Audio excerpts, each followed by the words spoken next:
Hoje daremos início ao capítulo 2 de vocês, do livro Fundamento Ético, do caderno 2.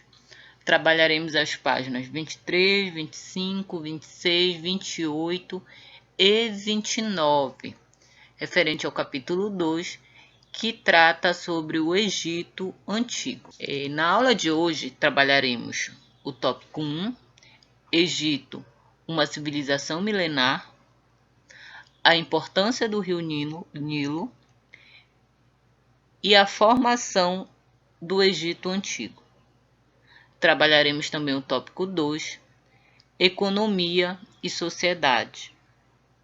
Sociedade egípcia. Para iniciarmos essa unidade, nós vamos conceituar primeiramente duas palavrinhas. Vamos saber o que é oriental e ocidental, que são palavras que nós usaremos ao longo do capítulo. Oriental é um termo usado para identificar uma localização a leste, na direção do nascer do sol. Já o ocidental diz respeito àquilo que se encontra ao oeste, isto é, na região em que o sol se põe. Os egípcios são estudados dentro da história em uma área denominada de Antiguidade Oriental. A expressão Antiguidade Oriental geralmente é empregada para se referir às civilizações que habitam a África e a Ásia no período da história antiga. Essas civilizações desenvolveram algumas características que eram bastante semelhantes, o que de certa forma as tornava diferentes em muitos aspectos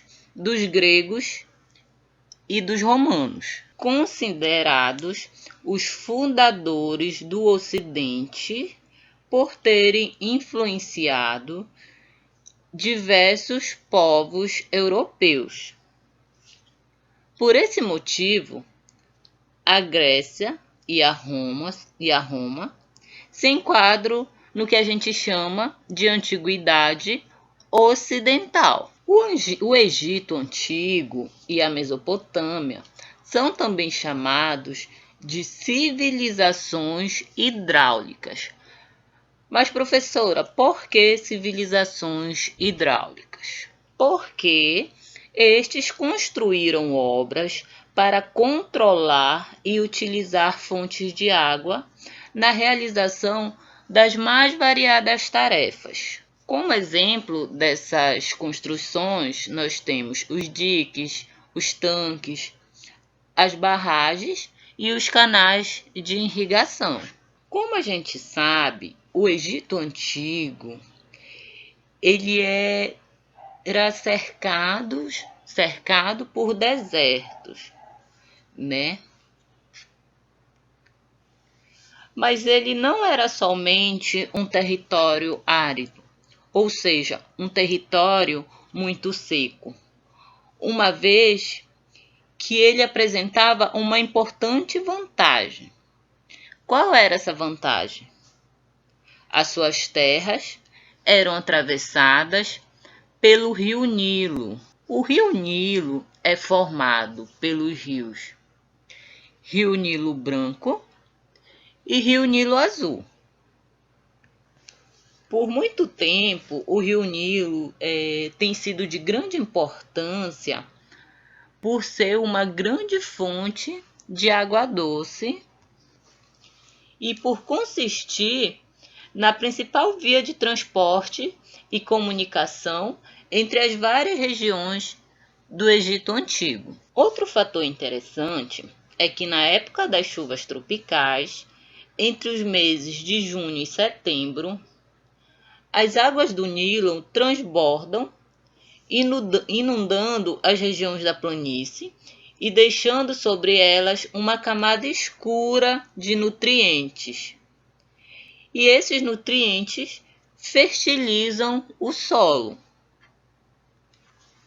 E é por isso que a área de margem do rio Nilo foi batizada pelos antigos egípcios de Terra Negra. Também na sociedade antiga egípcia foram construídas diversas obras hidráulicas para aproveitar com maior eficiência as águas do Rio Negro, do Rio Nilo, aliás, como a gente consegue observar na imagem da página do livro de vocês, da página 23, né?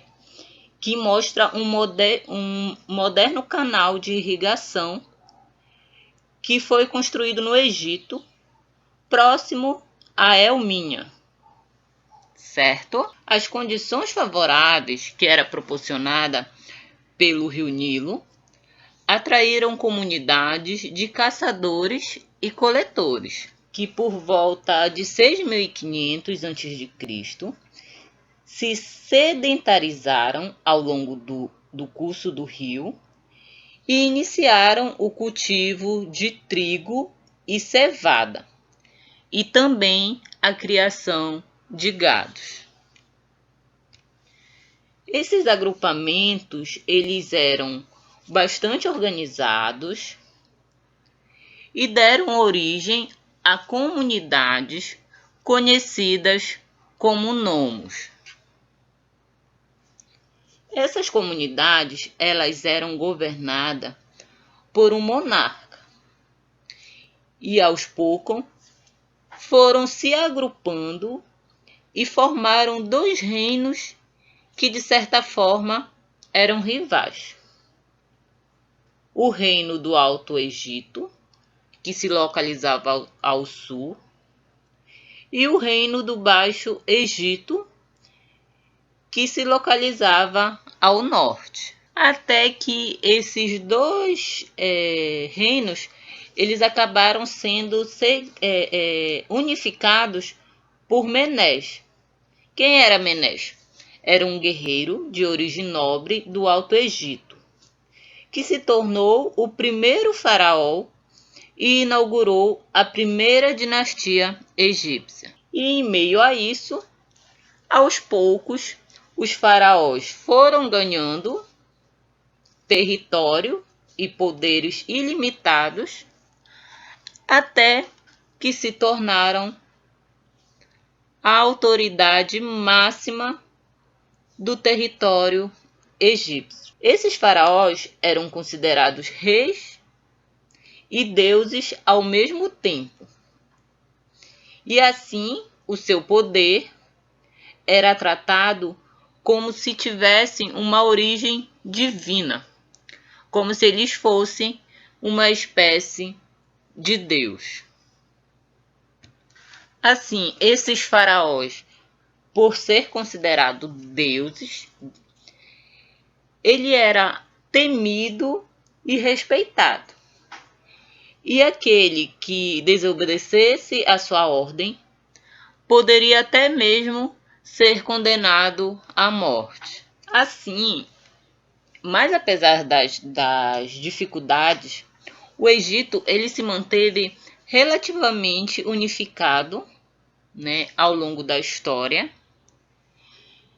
E no que diz respeito à sua história política, ele pode ser dividido em 3 períodos: o Antigo Império, o Médio Império e o Novo Império, que são relativos a um período de tempo que vai de cerca de 3.000 a.C. até 332 a.C., quando o Egito foi dominado por Alexandre o Grande, rei da Macedônia. Em meio a isso, é interessante a gente conceituar que quando o governante é identificado a um deus ou a uma religião, o governo é chamado de teocracia.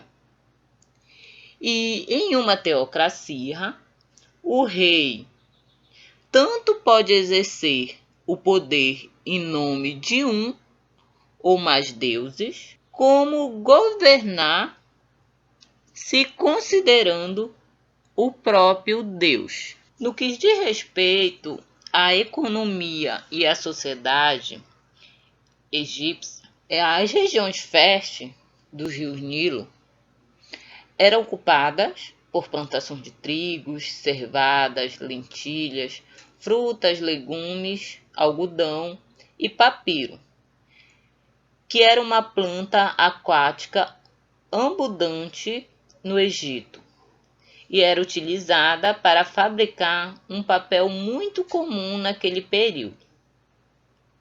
As colheitas eram fartas, graças ao rio Nilo, que além de fertilizar o solo na época da cheia, abastecia os reservatórios de água. Com isso, desde muito cedo, os egípcios dominaram a técnica de irrigação dos campos, garantindo o alimento necessário com uma safra anual. Com isso, os trabalhadores ficavam liberados por parte do ano para se dedicar aos trabalhos de manutenção dos tanques e canais e cumprir outras tarefas.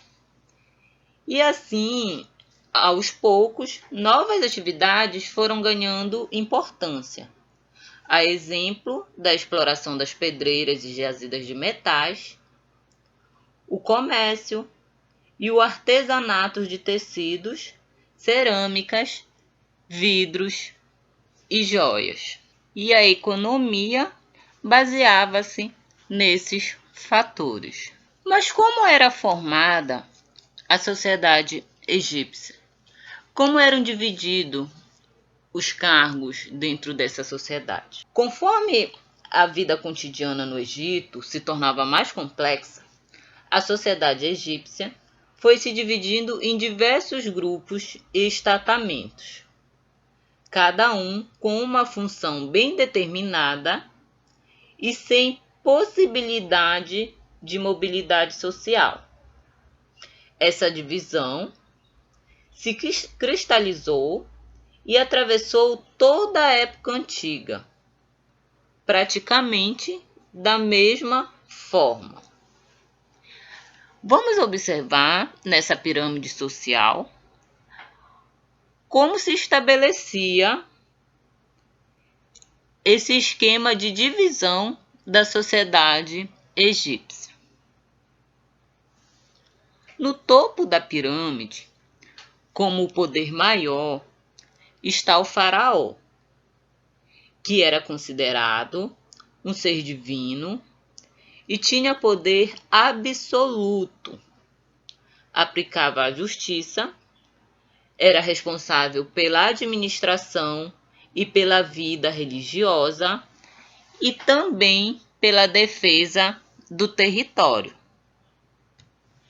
Mais abaixo estavam os nobres e os sacerdotes.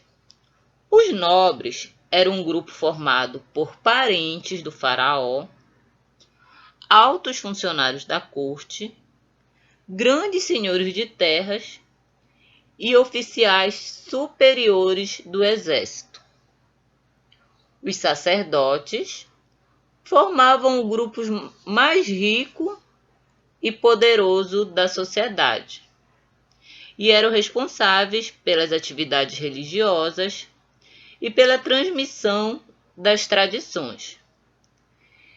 Estes exerciam grande influência na corte do faraó. Seu poder era tanto material quanto espiritual, pois estes, além de administrar a riqueza dos templos, dominavam segredos da ciência e ministérios da religião. Mais abaixo estão os soldados, também conhecidos como guerreiros. Estes eram responsáveis por manter a ordem pública e defender o Egito das ameaças externas. Eles só vieram a ter mais prestígio no novo império, quando o Egito se lançou à conquista de territórios e formou um exército permanente. Mais abaixo estão os escribas, que eram membros de famílias ricas, eram os únicos que dominavam a literatura e as escritas, das quais a imensa maioria da população não tinha conhecimento, e eram os responsáveis por todo tipo de registro escrito, tanto das atividades públicas quanto das atividades particulares. Mais embaixo estão os comerciantes, também conhecidos como mercadores. Os mercadores trabalhavam para o faraó, para nobres proprietários ou mantinham os próprios negócios. E a fim de atender o imenso comércio externo, um privilegiado reservado ao Estado, os egípcios construíram grandes barcos cargueiros para a navegação marítima. Abaixo dos comerciantes estão os artesãos. Os artesãos trabalhavam como pedreiros, carpinteiros, desenhistas, escultores, entalhadores, pintores, marceneiros, tecelãos, ourives e etc. Usando madeira, cobre, bronze, ferro, ouro e marfim para fabricarem utensílios como joias, estátuas, máscaras funerárias e outros objetos.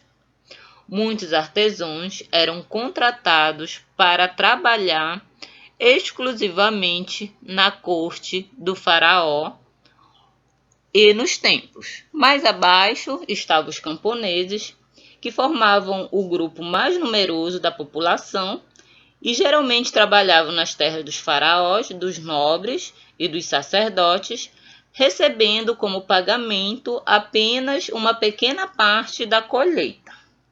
Estes eram geralmente encarregados do trabalho de irrigação, semeadura, colheita e armazenamento dos grãos. E por fim, temos os escravos, que em geral eram estrangeiros capturados em guerras ou pessoas escravizadas por dívidas. Eram poucos até o Novo Império, quando o Egito ampliou as guerras da conquista. E a este cabiam os trabalhos pesados, como nas minas e nas pedreiras, certo? Então, era dessa forma que se estruturava a sociedade egípcia. Com isso, nós finalizamos a primeira parte do nosso capítulo 2 e eu deixo para vocês as atividades das páginas 24, 25 e 27 do livro de vocês.